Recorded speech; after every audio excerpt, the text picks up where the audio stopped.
नमस्कार, मैं हूं आपके साथ सोनम राबड़ी की शुरुआत करते हैं। खंडवा में शिक्षा सत्र के लिए कक्षा नर्सरी से 12वीं तक की कक्षाओं की विद्यार्थियों की सुविधा को ध्यान में रखते हुए 5 दिवसीय पुस्तक मेला आयोजित किया जा रहा है।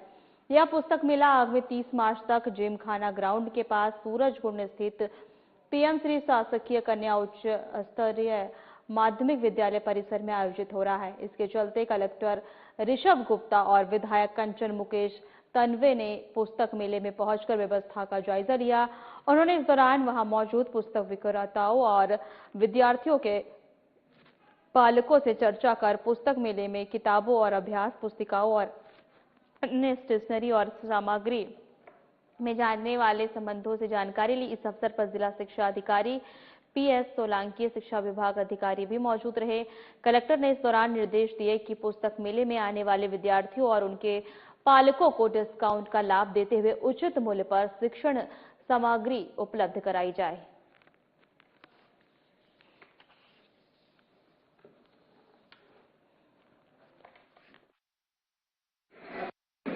खंडवा जिले में सूरजकुंड स्कूल में पुस्तक मेले का आयोजन किया जा रहा है। जैसा कि हम जानते हैं कि इस बार 144 की धारा लगाई गई है कि किसी भी स्कूल को अपने स्कूल स्पेसिफिक कॉपियां, स्कूल स्पेसिफिक कवर या फिर बहुत महंगी स्कूल के सेट्स बनाकर बेचना, इस पर प्रतिबंध लगाया गया है। उस संदर्भ में सभी स्कूलों ने मैक्सिमम ने फेब के महीने में और कुछ ने मार्च के महीने में अपनी स्कूल्स की लिस्ट उपलब्ध करवा दी थी। उन लिस्ट के आधार पर सूरजकुंड मेला में यह पुस्तक सूरजकुंड स्कूल में यह पुस्तक मेला लगाया गया है, जिसमें ये सभी बुक्स यहाँ पर उपलब्ध हैं और बहुत ही कम दाम पर, साथ में डिस्काउंट्स के साथ भी यहाँ पर स्टेशनरी उपलब्ध है।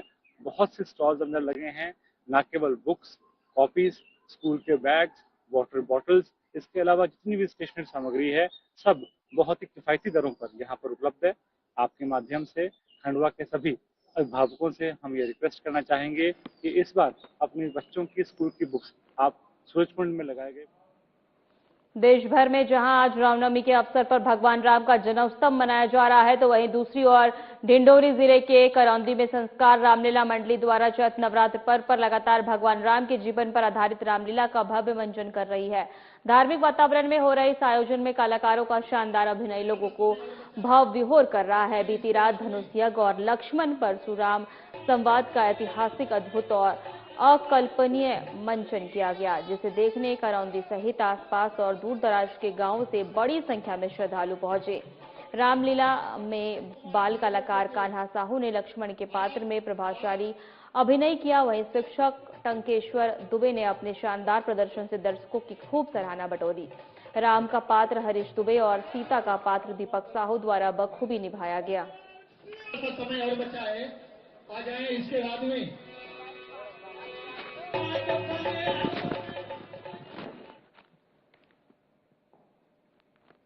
जबलपुर भानतलैया फूटा ताल मैदान में हर वर्ष की तरह इस वर्ष भी विशाल जन समुदाय के साथ चैत्र नवरात्रि के पावन दिनों में विशाल झंडा शोभा यात्रा निकाली गई। शोभा यात्रा शहर के विभिन्न मार्गों से गुजरते हुए बगलामुखी माता के मंदिर में पहुंचकर समाप्त हुई।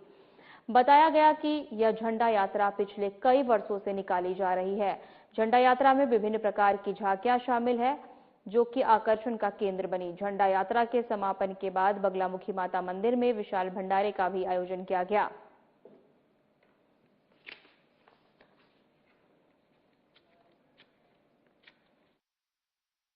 भारतीय संस्कृति के अनुसार चैत्र नवरात्रि हिंदू नववर्ष के उपलक्ष्य में विगत 4 वर्ष से झंडा यात्रा का आयोजन किया जा रहा है। ये 5वां वर्ष है। यह यात्रा फूटाताल मैदान से उठ के सराफा, कमानिया गेट, लाडगंज, मालवी चौक होते हुए बंगलामुखी मंदिर में प्रस्थान करती है। इस यात्रा में जितने लोग भी शामिल हुए हैं, मेरी माता रानी से यही कामना है कि माँ जगत जननी, माँ जगदम्बे सभी के ऊपर आसीन कृपा बनाए रखे। जो फूटाताल से सराफा, खटीक मोहल्ला होते हुए कमानिया गेट, फुहारा, लाडगंज थाना, सुपर मार्केट, मालवी चौक, बगलामुखी मंदिर में ध्वजारोहण होता है। उसके बाद भंडारा किया जाता है। सभी लोगों से ये प्रार्थना कर रहा हूँ और ये चाहता हूँ सब शामिल हो, सब पुण्य लाभ कमाए। बुरहानपुर में यात्रियों की जान के साथ खुला खिलवाड़ किया जा रहा है। नियमों को ताक पर रखकर बसों में सरेआम डीजल भरा जा रहा है और हैरानी की बात यह है कि ये सब जिम्मेदार विभाग के नाक के नीचे हो रहा है। सवाल यह है कि आखिर कब जागेगा प्रशासन। ये तस्वीर बुरहानपुर की है, जहां बसों में भरे यात्रियों के बीच डीजल डाला जा रहा है, जबकि साफ नियम है कि फ्यूल भराते समय सभी यात्रियों को नीचे उतारना अनिवार्य होता है। लेकिन यहाँ नियम सिर्फ कागजों में है, जमीनी हकीकत कुछ और ही कहानी बयां कर रही है।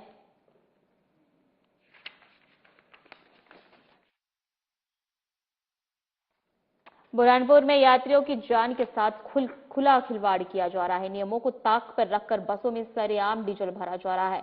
हैरानी की बात यह है कि सब जिम्मेदार विभाग के नाक के नीचे हो रहा है। सवाल यह है कि आखिर कब जागेगा प्रशासन।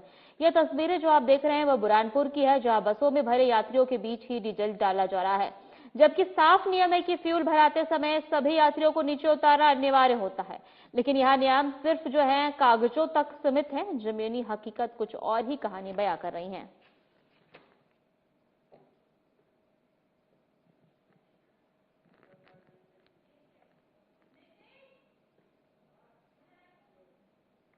शाजापुर बस स्टैंड की करोड़ों रुपए की लागत से बनी भव्य इमारत इन दिनों बदहाली का शिकार होती नजर आ रही है, जहां फर्स्ट फ्लोर पर चारों ओर गंदगी का अंबार लगा हुआ, नियमित साफ सफाई देख रेख का अभाव साफ दिखाई देता है। यात्रियों की सुविधा के उद्देश्य से तैयार की गई इस इमारत की स्थिति जिम्मेदार अधिकारियों की लापरवाही के कारण लगातार खराब होती जा रही है। स्थानीय लोगों ने नाराजगी जताते हुए चेतावनी दी है कि यदि समय रहते उचित सफाई और रखरखाव नहीं किया गया तो इमारत पूरी तरह जर्जर हो सकती है। नागरिकों ने नगर पालिका से तत्काल साफ व्यवस्था दुरुस्त करने और इमारत का सही उपयोग सुनिश्चित करने की मांग की है, ताकि आम जनता को इसका पूरा लाभ मिल सके।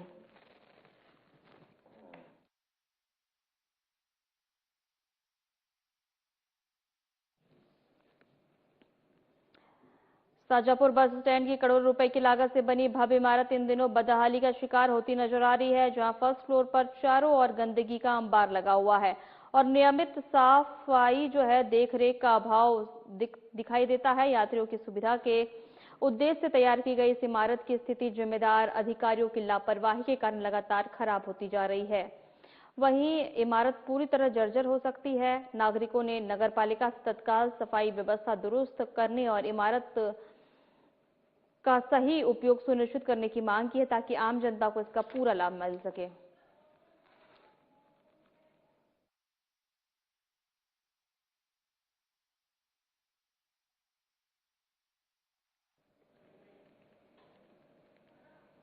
इंदौर रावजी थाना क्षेत्र में युवक के पेट में चाकू गोदकर उसकी हत्या कर दी गई है, जिसके बाद क्षेत्र में सनसनी फैल गई। मृतक फिरोज उर्फ कालू के दोस्त ने उसकी ही जान ले ली। आरोपी दोस्त अरबाज हत्या करने के बाद फरार हो गया है। आपको बता दें कि कई दिनों से दोनों के बीच विवाद चल रहा था। फिरोज को गंभीर हालत में हॉस्पिटल ले जाया गया, जहां उसे मृत घोषित कर दिया गया। फिलहाल पुलिस आरोपी की तलाश में जुटी हुई है।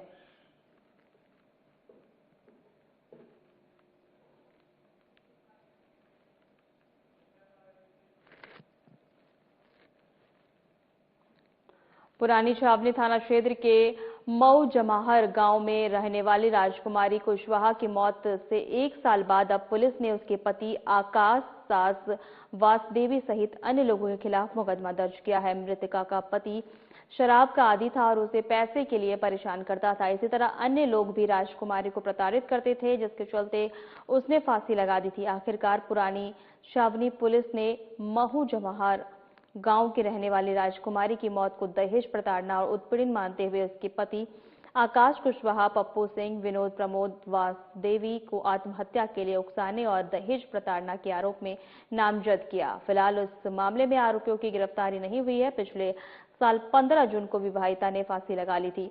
मायके पक्ष के लोगों ने ससुराल वालों पर प्रताड़ित करने का आरोप लगाया था। इसके बाद पुलिस ने जांच पड़ताल शुरू की।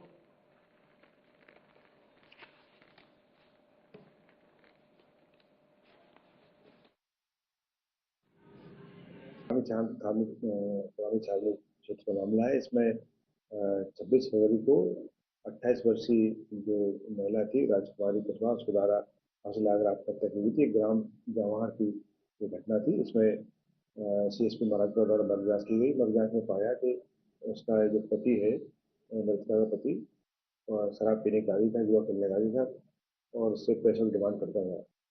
और परिवार के अन्य लोग भी उसे मानसिक रूप से प्रताड़ित करते थे। तो प्रताड़ना स्थल आकर उसने आत्महत्या की। पति सहित कुल 5 लोगों के खिलाफ प्रकरण पंजीकृत किया गया है। मामले में बतासी की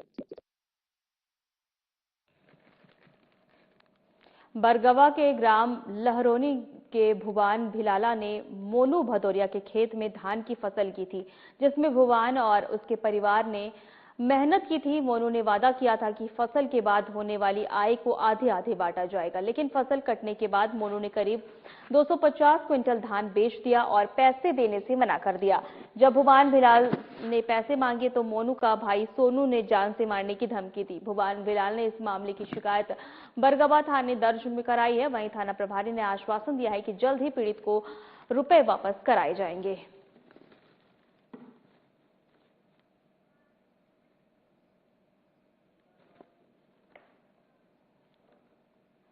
राम जन्म उत्सव माता मंदिर प्रांगण में धूमधाम से मनाया गया। इस अवसर पर राम जन्म की पूजा की गई। इसके बाद पंचकुंडीय महायज्ञ का आयोजन हुआ और शाम को महाआरती होगी।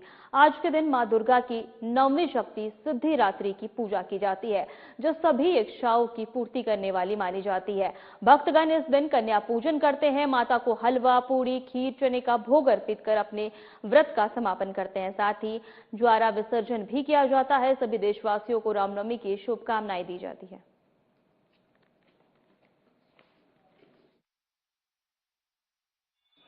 राम का जन्मोत्सव माता मंदिर प्रांगण में बड़े धूमधाम से मनाया गया। सभी देशवासियों को राम नवमी की हार्दिक मंगलमय शुभकामनाएं। आज माता मंदिर में राम जन्म मना है, फिर उसके बाद पंचकुंडीय महायज्ञ होगा और शाम को महाआरती है। माँ दुर्गा की 9वीं शक्ति का नाम है सिद्धिदात्री, जो सभी फलों को देने वाली है। आज के दिन भगवान कन्या पूजन कर कर माता को हलवा, पूरी, खीर, चने का भोग लगाकर वो अपने व्रत का समापन करते हैं। राम जी का जन्मोत्सव आज गुरुभक्त तलैया श्री राम मंदिर में मनाया गया। मैं करबद्ध भगवान पुरुषोत्तम मर्यादा पुरुषोत्तम भगवान श्री राम से प्रार्थना करता हूं कि जो विश्व में उथल पुथल मची है, करबद्ध प्रार्थना है पूरे देशवासियों की तरफ से कि जल्दी से जल्दी सत्य, शांति, दया की स्थापना हो। जो विकराल रूप अभी युद्ध ने धारण किया है उसमें शांति प्रदान करे। अवसर है कि हमारे भोपाल के बहुत प्राचीन मंदिर श्री राम मंदिर में गुरुभक्त की तलैया में आज रामनवमी का बहुत भव्य कार्यक्रम हुआ। हमारे अध्यक्ष पंडित श्री ओम मेहता जी के आशीर्वाद से, उनके मार्गदर्शन में हमारे महामंत्री श्री प्रमोद चुग जी, मोदी भाई, हमारे उपाध्यक्ष श्री महेंद्र डंग जी अरोड़ा और समस्त ट्रस्टीगण हैं। हमारे मंदिर से जुड़े हुए आदरणीय दिलीप खंडेलवाल जी हैं और बहुत बड़े बड़े सोशल वर्कर हैं, कार्यकर्ता हैं, राम भक्त हैं। उन सबके आशीर्वाद से, सबके योगदान से एक बहुत बड़ा आयोजन हमारे राम मंदिर में। इंदौर के देवी अहिल्याबाई होलकर विमानतल के पुराने टर्मिनल का 50 करोड़ रुपए की लागत से रिनोवेशन हुआ है। अब इस नए भवन का शुभारंभ 29 मार्च को होगा। सांसद शंकर लालवानी ने बताया है कि केंद्रीय उड्डयन मंत्री किंजरापू राम मोहन नायडू इस टर्मिनल का वर्चुअली उद्घाटन करेंगे। टर्मिनल 1 के अलावा मौजूदा टर्मिनल 2 में नए वेटिंग लाउंज, लाइब्रेरी, वाईफाई सुविधा, उड़ान कैफे सहित अन्य सुविधाओं की भी शुरुआत होगी।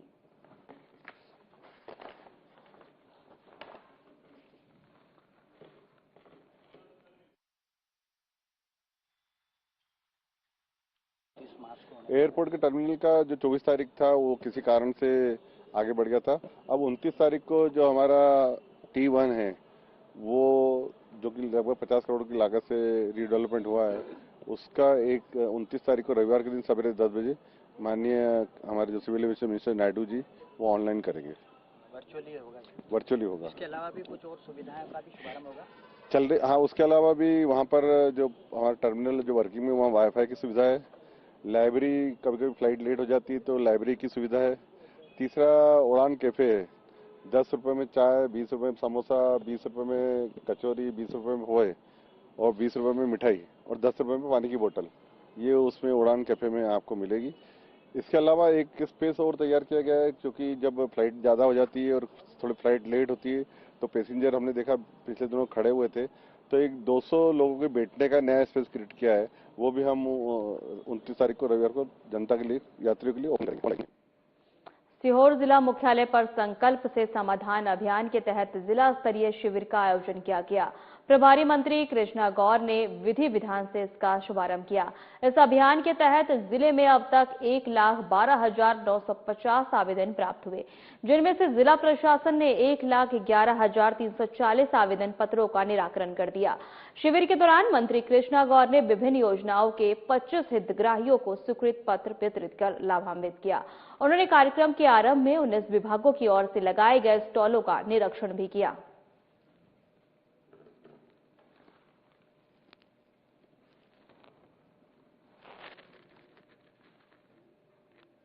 बुरहानपुर पुलिस द्वारा शहर में कानून व्यवस्था बनाए रखने एवं आगामी त्योहारों को शांतिपूर्वक संपन्न कराने के लिए फ्लैग मार्च निकाला गया। आगामी त्योहार के लिए बुरहानपुर पुलिस पूरी तरह तैयार नजर आ रही है। शहर में सीसीटीवी एवं ड्रोन कैमरे से निगरानी की जा रही है। वहीं पुलिस की टेक्निकल टीम भी सोशल मीडिया निगरानी बनाए हुए है। पुलिस ने flag march police control room से प्रारंभ करके शहर के संवेदनशील इलाकों में भी किया है। फ्लैग मार्च का उद्देश्य न केवल सुरक्षा व्यवस्था को मजबूत करना रहा है, बल्कि जनता में पुलिस के प्रति विश्वास और सुरक्षा की भावना को भी बढ़ाना था।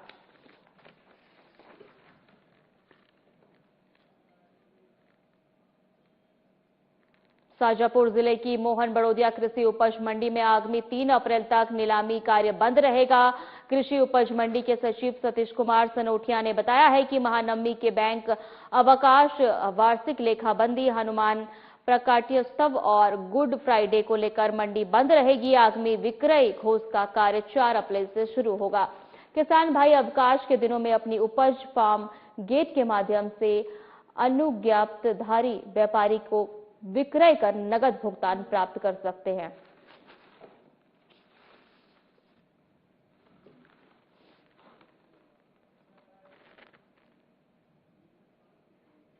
मां शिप्रा के मुख्य उद्गम स्थल स्वयंभू केवड़ेश्वर महाकाल धाम ग्राम राजधरा में जल संसाधन विभाग मध्य प्रदेश शासन द्वारा निर्मित भव्य घाटों का लोकार्पण समारोह संपन्न हुआ।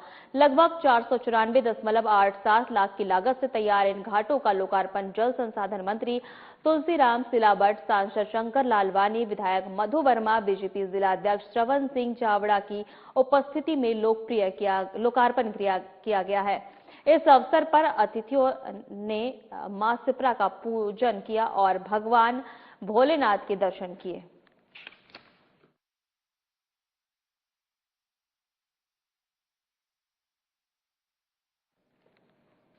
राजगढ़ जिले में स्थित मलवांचल का प्रसिद्ध शक्तिपीठ माता बिजासन भैंसवा माता के दरबार में चैत्र और शारदीय नवरात्रि पर बड़ी संख्या में श्रद्धालुओं का तांता लगता है। देश भर में लोग यहां मां के आशीर्वाद के लिए पहुंचते हैं।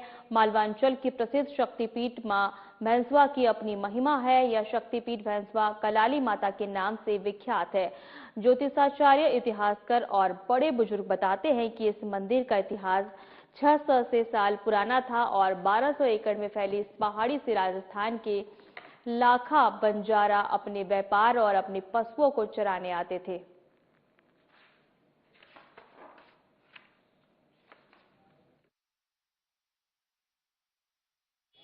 यहाँ माँ जगत जननी की महिमा है, चारों ओर विख्यात है। माता का 600 वर्ष से 1200 वर्ष का पुराना इतिहास है, जो कि लाखा बंजारा राजस्थान से अपना डेरा लेकर सुल्ताने गांव में अपने डेरा डालता था। लेकिन एक दिन उनको दूध मुही बच्ची 15 से 20 दिन की मिली, उन्होंने उनका पालन पोषण किया। वही बच्ची अपने चरवाहों को लेकर एक तालाब पे पानी पिलाने के लिए जाती थी, लेकिन जब वो पानी पिलाती थी वो पानी दूध बन जाता था। उसी दूध को सारे चरवाह पीते थे, लेकिन एक दिन उनके पिता ने जब वो दूध देखा तो माता रानी सर में से उसी तालाब में समा गई, जिस तालाब का नाम दूध तलई पड़ा। लेकिन माता ने अपने शक्ति रूप में प्रकट हुई भेसवा धाम कलाली में और अपनी चमत्कारी शक्तियां विख्यात की। एक रोज एक चोर वह मंदिर में घुसा, जिन्होंने माता का छत्र और मुकुट चुराया, लेकिन मंदिर के एक सीढ़ी भी उतर नहीं पाया। माता ने उसको अंदर कर दिया। माँ बिजासन धाम भैंसवा माता जो विश्व प्रसिद्ध है, शक्तिपीठ है। यहाँ पर राज्य जिले के समस्त श्रद्धालु नवरात्र पर एवं अन्य दिनों पर माता रानी के दर्शन के लिए आते हैं। वहाँ की महिमा की अगर बात करें तो कई सालों से माता रानी माँ बीजासन वहाँ पर विराजमान है, जहाँ पर माता की शक्ति की उपासना नवरात्रि 9 दिन तक सचंडी यज्ञ के रूप में कर रहे हैं।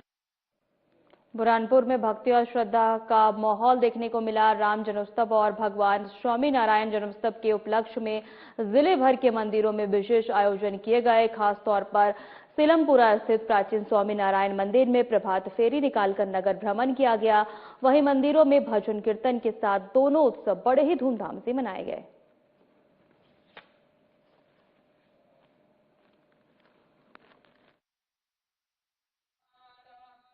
जो है भगवान के जन्मोत्सव के निमित्त जो है क्या क्या कार्यक्रम आयोजित हुए और किस तरह से संपन्न हुए हैं? आज भगवान प्रभु श्री राम और उसी प्रकार भगवान श्री स्वामीनारायण, आज दोनों भगवान उनकी जन्म जयंती और ऐसे पावन अवसर पर जब इष्टदेव भगवान का जब जन्मदिन हो, उस दिन पर विशेष भजन, विशेष कीर्तन हमारे द्वारा होना चाहिए, ऐसा ही विचार रखते हुए श्री स्वामीनारायण मंदिर बुरहानपुर सत्संग समाज के द्वारा आज सुबह प्रभात फेरी निकाली गई। प्रभात फेरी के अंदर कई हरिभक्तों ने भाग लिया और भगवान के नाम संकीर्तन के साथ आज भगवान के साथ शोभा यात्रा बुरहानपुर के नगरों के अंदर, बुरहानपुर की गलियों के अंदर ले गई। इंदौर में एक दुष्कर्म पीड़िता ने पुलिस जनसुनवाई में गंभीर शिकायत दर्ज कराई है। पीड़िता ने आरोप लगाया है कि एमजी रोड थाना प्रभारी टीआई सिसोदिया द्वारा उसे बार-बार फोन किया जा रहा है। पीड़िता का कहना है कि थाना प्रभारी देर रात भी उसे कॉल कर बातचीत करने का दबाव बना रहे हैं। इस संबंध में महिला ने अधिकारियों को लिखित शिकायत देते हुए मोबाइल कॉल के स्क्रीनशॉट भी सबूत के तौर पर पेश किए हैं। शिकायत सामने आने के बाद मामले को गंभीरता से लेते हुए additional police commissioner RK Singh ने जांच के निर्देश दिए हैं। उन्होंने बताया है कि पूरे मामले की जांच डीसीपी स्तर के अधिकारी द्वारा की जाएगी। पुलिस अधिकारियों के मुताबिक 3 दिन के अंदर जांच पूरी कर रिपोर्ट प्रस्तुत की जाएगी, जिसके आधार पर आगे की कार्रवाई होगी।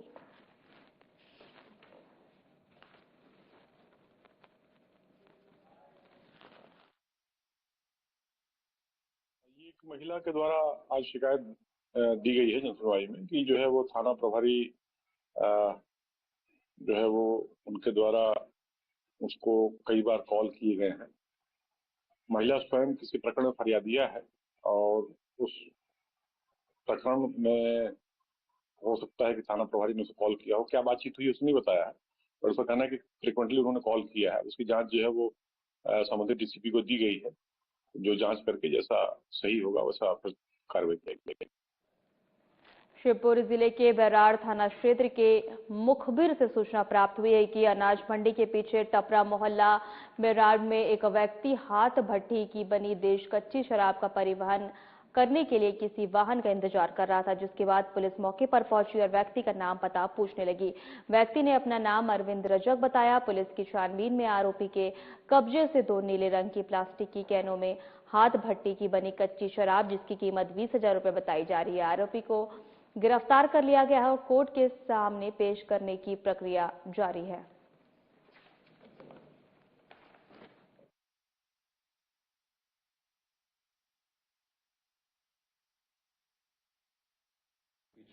एक व्यक्ति भारी मात्रा में अवैध देसी हाथ भट्टी की कच्ची शराब बिक्री कर रहा है। उस सूचना के आधार पर पुलिस पार्टी भेजी गई तो एक व्यक्ति पुलिस को देखकर भागने लगा, जिसे घेर कर पकड़ा। उसका नाम पता पूछा तो उसने अपना नाम अरविंद रजक निवासी काला बैराड़ का होना बताया। उसके कब्जे से 2 कैनों में 100 लीटर देसी हाथ भट्टी की शराब पकड़ी गई है, जिसके विरुद्ध 34(2) के तहत कार्रवाई की गई है। फिलहाल हमारे खास बुलेटिन में इतना ही। नमस्कार।